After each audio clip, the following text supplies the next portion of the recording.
Aí galera que curte engenharia clínica, hoje eu vou falar para vocês sobre o local onde a gente deve instalar uma ressonância, um aparelho de ressonância nuclear magnética ou simplesmente ressonância magnética. É muito comum a gente receber uma consulta, às vezes a pessoa manda um croquis para você e fala: eu quero instalar aqui, pode instalar, não pode instalar, e aí você sempre conta a mesma história, fala a mesma coisa, né? E esse vídeo aqui foi sugerido pelo nosso colega engenheiro biomédico Ricardo Cherfan, que vive lá em Manaus e está fazendo um trabalho também com engenharia clínica lá, muito interessante. Ele está lá há um tempo e agora ele está com mais força nesse sentido, né? E isso aí, Ricardo, obrigado pela dica aí. E a gente, como sempre, a gente faz um resuminho, né? Eu fiz um resuminho aqui para começar a conversar. E eu queria lembrar o seguinte: a gente tem que relembrar de coisas que a gente estudou lá no passado, lá na faculdade, no colégio, né? A gente estuda isso para fazer vestibular, que é o seguinte: uma carga elétrica parada, estática, ela produz um campo elétrico. Uma carga elétrica em movimento, ela produz ali, são coulombs por segundo, né? Ela produz a corrente elétrica, que é o ampere, um coulomb por segundo é o ampere. E a gente sabe também que uma corrente elétrica, ela acaba criando um campo magnético. E na ressonância a gente precisa disso. A gente tem uma bobina lá, um solenoide, circulamos uma corrente, regra da mão direita, e você faz aquele campo magnético que vai interagir com o número quântico spin, né, dos átomos de hidrogênio. Aí é uma outra história, é o princípio de funcionamento da ressonância, mas isso aqui a gente tem que saber. Enfim, eu tenho um equipamento e eu tenho um campo magnético forte ali, criado ali para interagir com o corpo humano e fazer todo aquele trabalho de reconstrução da imagem, produzir a imagem para o diagnóstico. E eu tenho um ambiente, o local que a pessoa decide colocar o equipamento, e eu preciso de fazer alguns tipos de análise antes de começar. Então, a primeira delas aqui é o seguinte: partes metálicas, né? Então, às vezes a pessoa escolhe colocar o equipamento num ambiente onde ele faz ali uma divisa com a rua. Então, na rua passam carros, ônibus, caminhões. Então, uma massa metálica, o que acontece quando uma massa metálica passa sobre um campo magnético estabelecido? Lembrar aqui, né? O campo magnético, ele se propaga de uma maneira no ar, ele se propaga de outra maneira no vácuo. E como é que ele se propaga dentro de um material, dentro do ferro, dentro do aço? Então, como a propagação é diferente no vácuo, no ar, no aço, no ferro, no cobre, no alumínio, no aço silício, por exemplo, o campo acaba sendo distorcido. Então, aquela massa metálica passa pelo campo magnético, ela distorce o campo. Zoa o campo, zoa tudo, fica tudo zoado. Então, eu devo evitar esse tipo de situação, né? Ambientes próximos a locais onde tem massa metálica em movimento. Um outro ponto também, o metrô. Há muitos anos atrás eu tive que fazer um estudo de uma ressonância de 7 Tesla para pesquisa em ratos ratos, né? Não era tem uma para coelho, outra para rato, mas era para rato. E a gente teve que conversar com o metrô, ver o projeto do metrô e calcular a distância direitinho para ver se ia interferir nesse tipo de equipamento. Então, esse é um ponto importante: massas metálicas em movimento. E aí já entra outro cara, que é o elevador. Muitas vezes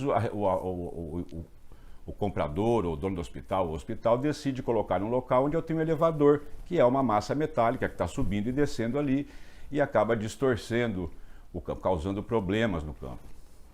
Outro ponto que é importante pensar também são, por exemplo, você tem a coluna de um edifício, e essa coluna tem, a gente sabe que lá dentro existe ferro para dar suporte, estruturar melhor o concreto. Então, esse metal, ele pode também influenciar o campo. Isso é uma coisa que a gente tem que pensar também. Um outro ponto que é importante pensar é altos valores de corrente elétrica. Então, eu não sei se vocês todos conhecem, mas tem um dispositivo que é chamado de busway, que nada mais é do que um condutor de corrente elétrica, só que ele não é feito em fios da forma como a gente conhece, mas são barras metálicas, então passam altos valores de corrente elétrica. Normalmente, o fabricante ele estabelece ali a distância do isocentro da ressonância até esse tipo de dispositivo, busway ou cabos elétricos, Então tem uma tabela de valores de intensidade de corrente elétrica e as distâncias permitidas. Um outro ponto que a gente tem que considerar é o tamanho da sala, embora a gente tenha alguma orientação na RDC, o fabricante é que acaba imperando mais nesse tipo de decisão, que é aquela questão daquela linha de campo, né, de isocampo, de mesmo campo, que pode afetar dispositivos eletromédicos, como por exemplo o marca-passo. E eu não vou colocar o valor da linha aqui, mas eu peço para quem se lembrar colocar no comentário lá, ou em militesla, ou Tesla, enfim, o valor da linha da vida, valor de campo da linha da vida que a gente deve evitar que fique fora da sala. Se isso ficar dentro da sala, eu ofereço um risco menor para quem passa por ali, que tem esse portador de marca-passo, por exemplo, e até posso reduzir também um pouco da blindagem. Então, de maneira geral, são esses fatores, né? Massas metálicas, como elevadores, né? Veículos, o busway. Às vezes você coloca ela num piso, por exemplo, no primeiro andar, e no subsolo tem lá um transformador, toda a cabine primária está ali, então tem valores de corrente elétrica muito altos também, isso é coisa que você tem que pensar, ou um transformador próximo. Tudo isso a gente leva em consideração. Então, quem não conhece isso, os gestores, hospitalares, investidores, enfim, é importante levar esse tipo em consideração.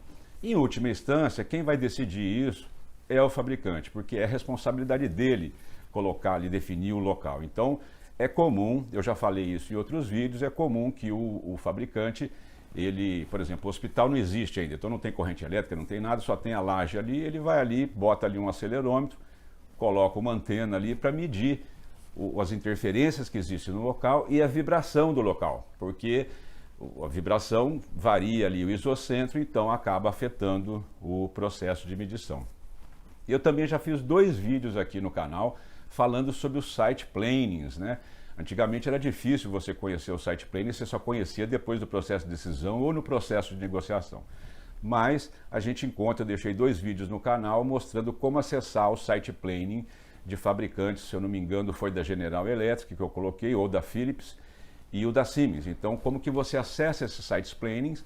Você pode estudar eles antes, né? Você escolhe ali, tem para todos os aparelhos, todos os tipos de ressonância e modelos. Você pode estudar ali no site planning, ele vai te descrever todos os pré-requisitos que o hospital deve atender para receber aquele aparelho de ressonância nuclear magnética. Então, você vai ter informação sobre alimentação elétrica, você vai ter sobre ar-condicionado, você vai ter informações sobre quanto de calor o equipamento, cada parte do equipamento rejeita para o ambiente, que é necessário para fazer o dimensionamento do sistema de climatização. Você vai ter informação sobre o sistema de água gelada, que é necessário para você resfriar, manter ali o hélio, ajudar a manter o hélio resfriado, né? Para que é uma outra história, não vou entrar no detalhe aqui, mas você tem todos os conjuntos de informação para decidir se aquele local é adequado ou não. Em primeira instância, como eu disse, em última instância é o fabricante que vai dizer esse tipo de informação, se a sala é adequada ou não. E lembrando também que dependendo do local que você escolhe para instalar, a dimensão da área, vai definir também os requisitos de blindagem, não só a blindagem de radiofrequência, como também a blindagem magnética. A de radiofrequência, praticamente 100% das vezes, ela é instalada, não só para evitar que as frequências geradas dentro da sala saiam da sala, né? E também que a gente evite de receber essas interferências de fora que podem afetar o desempenho do equipamento. Então é isso aí. Basicamente isso, um resuminho bem rápido. Presença de material metálico nas proximidades que possam vir a causar uma distorção no campo. Massas metálicas móveis e correntes elétricas, altos valores de corrente elétrica também podem afetar o campo magnético, e às vezes você tem que mudar, tirar o busway, afastar ele do lugar, né? Ou mudar de lugar, enfim.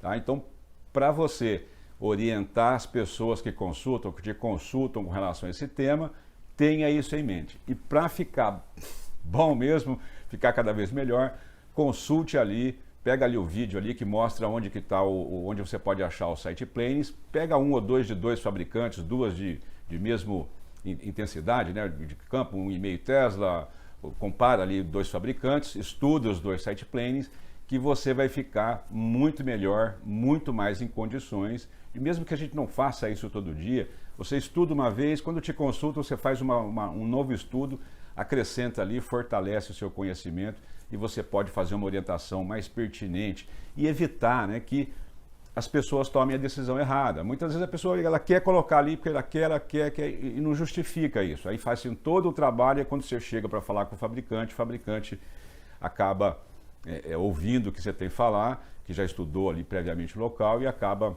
dizendo que aquele local, vamos dizer, não está adequado. E lembrar, principalmente, né, isso é um trabalho que os arquitetos fazem, os arquitetos hospitalares fazem muito bem, né, que é integrar o equipamento de imagem, diagnóstico de imagem, no serviço de imagens, né, porque tem o fluxo de pessoas, tem recepção, tem vestiário, tem uma série de ambientes adjacentes ali na ressonância que tem que ser integrado perfeitamente, não é colocar em qualquer lugar, né? Por isso que eu valorizo bastante, né, o trabalho conjunto com arquitetos, os engenheiros fazendo engenharia, os arquitetos fazendo arquitetura hospitalar, para deixar o hospital funcionando direitinho, fluindo, tudo fluindo normal, sem fila, sem espera, às vezes é difícil, mas é para isso que, entre outras coisas, né, que a gente precisa dos arquitetos hospitalares, é que eles se dedicam à sua carreira para tornar os hospitais ambientes desempenhando de maneira melhor.